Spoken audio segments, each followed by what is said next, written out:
Tentunya sebagai insan yang bertakwa, tidak henti-hentinya kita panjatkan puji syukur kehadirat Tuhan Maha Kuasa, Tuhan Maha Besar. Bagi umat Islam, Allah Subhanahu wa Ta'ala yang memiliki sekalian alam, hanya kepadanya lah kita berdoa dan hanya kepadanya lah kita minta pertolongan.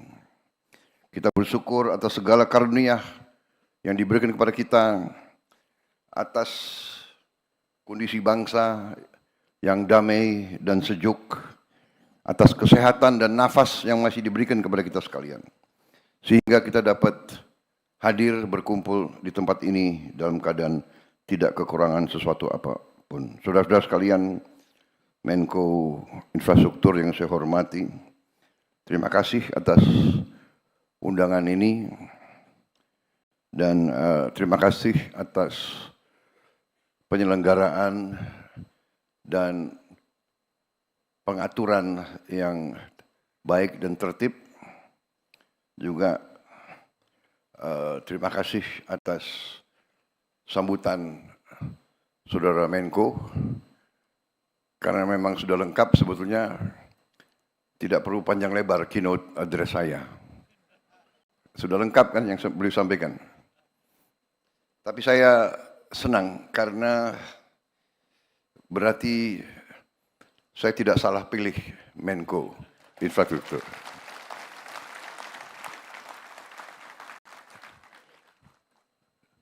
Salah satu kunci kepemimpinan yang saya belajar ialah pilihlah tim Anda yang terbaik yang bisa kau pilih. Itu yang saya belajar. Sama dengan kalau kita mau bikin tim sepak bola, pilih yang terbaik yang ada, ya kan?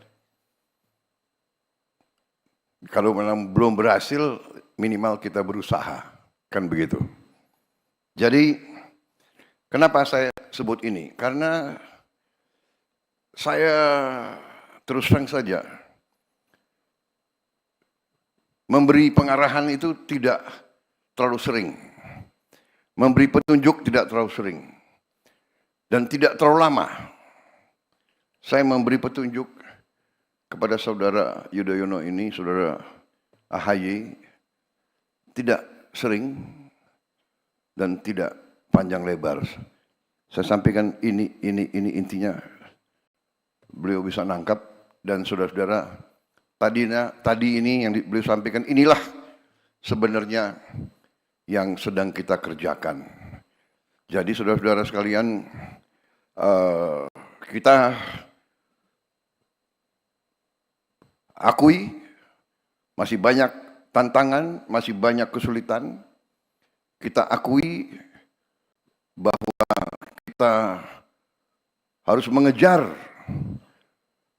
ketertinggalan kita dengan perkembangan yang begitu dahsyat di dunia sekarang ini. Tapi kita bertekad bahwa kita bisa mengejar ketertinggalan itu. Karena kehendak kita jelas, kehendak kita kuat, pemahaman kita terhadap keadaan juga jelas. Nah, sekarang tinggal mempersatukan kehendak tersebut, mempersatukan kolaborasi, dan bekerja dengan semangat, bekerja dengan optimisme, bekerja dengan kehendak yang kuat. Saudara-saudara sekalian, masalah yang kita hadapi dalam pembangunan suatu bangsa, masalahnya adalah masalah yang sudah dialami oleh berapa puluh bahkan ratusan negara-negara lain. Sejarah peradaban manusia mengajarkan kita bahwa keberhasilan suatu bangsa itu ada unsur-unsurnya, ada elemen-elemennya.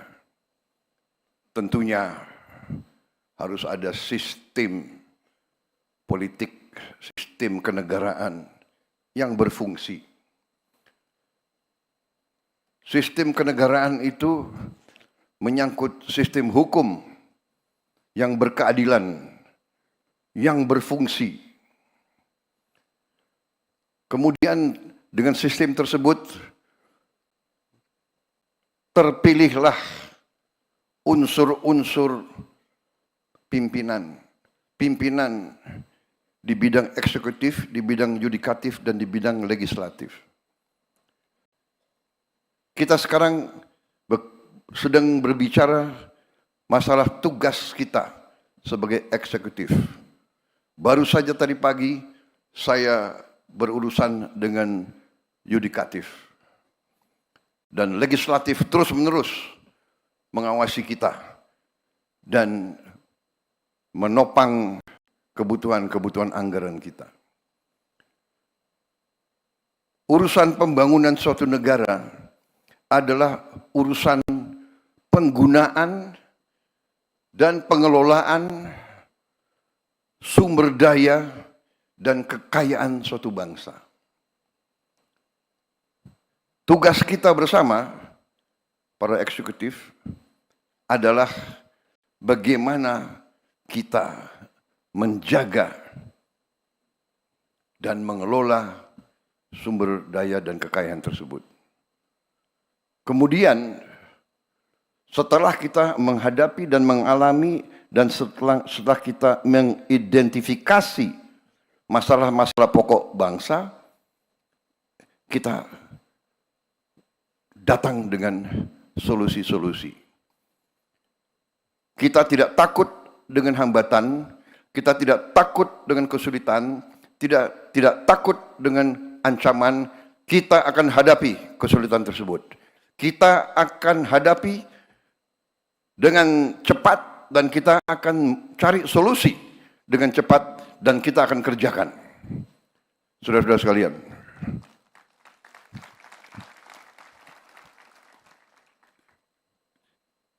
swasembada pangan, swasembada energi, swasembada air. Ini krisis yang sudah diramalkan oleh PBB. Krisis dunia. Dunia sedang menghadapi krisis pangan. Ratusan juta rakyat bumi sedang mengalami kelaparan sekarang. Banyak negara yang susah menghasilkan pangan. Kita bersyukur diberi segala nikmat oleh Yang Maha Kuasa. Lahan yang luas, yang subur, air yang cukup,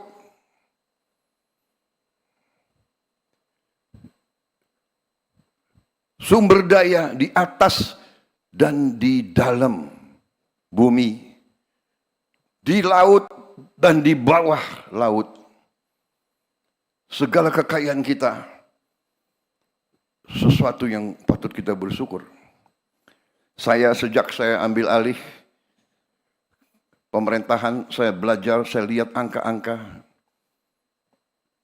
Saya takjub dengan kekayaan kita. Kekayaan kita luar biasa. Tapi saya juga sadar bahwa kita perlu lebih berani, lebih pandai mengelola kekayaan-kekayaan tersebut. Saya tidak malu-malu. Walaupun di hadapan sahabat-sahabat di luar negeri, saya juga tidak malu-malu. Kita harus berani mengatakan apa adanya. Kekurangan Indonesia adalah kita kurang tegas, kurang berani, kurang disiplin, kurang keras menjaga kekayaan kita. terlalu banyak kekayaan Indonesia yang tidak sampai ke rakyat Indonesia. Saudara-saudara, dengan demikian saya harus memimpin suatu pemerintah yang berani untuk menegakkan efisiensi penghematan.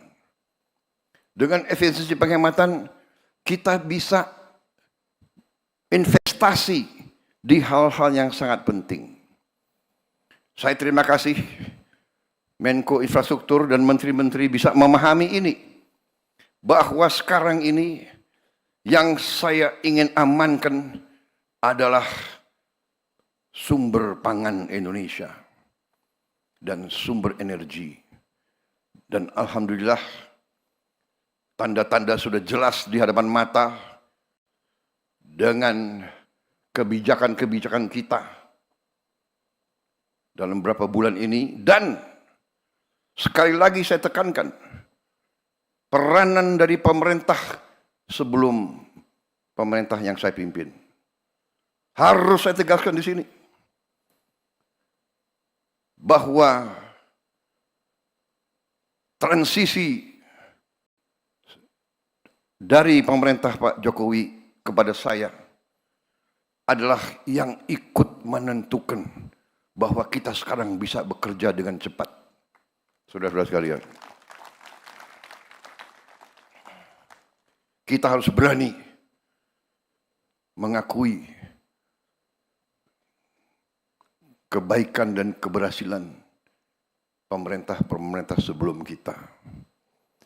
Saya tidak akan pernah malu-malu bahwa apa yang kita kerjakan sekarang tidak kecil peranan pemerintah-pemerintah sebelum ini. Semua pemerintahan sebelum ini sangat berjasa. Kalau kita bicara infrastruktur, kita bisa lihat dengan mata kita apa yang dibangun oleh Bung Karno, oleh pemerintah pertama kita, dilanjutkan oleh Presiden Soeharto, dilanjutkan oleh presiden-presiden selanjutnya. Tidak ada suatu pembangunan bangsa yang datang demikian seolah-olah jatuh dari langit. Tidak. Pembangunan suatu bangsa dibangun dengan keteguhan, dengan kesabaran, batu demi batu, langkah demi langkah, dengan keringat, dengan darah, dengan air mata. Semua infrastruktur yang kita nikmati dibangun oleh pendahulu-pendahulu kita. Dengan demikian, yang sekarang kita lakukan adalah prioritas. Dalam tahun-tahun pertama, saya kira dalam 2-3 tahun ini, prioritas kita masih untuk menjamin pangan kita. Dan alhamdulillah, produksi pangan, prestasi pangan kita adalah terbesar sepanjang sejarah Negara Kesatuan Republik Indonesia. Mau diakui, mau tidak diakui, cadangan beras kita sekarang di gudang-gudang pemerintah adalah terbesar sepanjang sejarah Negara Kesatuan Republik Indonesia. Di bidang produksi beras dan di bidang produksi jagung. Dan prestasi kita di bidang teknologi, hektar demi hektar, sudah cukup seimbang dengan prestasi negara-negara lain. Produksi beras kita yang saya lihat terakhir di Sumatera Selatan, saja peningkatan produksi beras diperkirakan tahun ini 48% peningkatannya.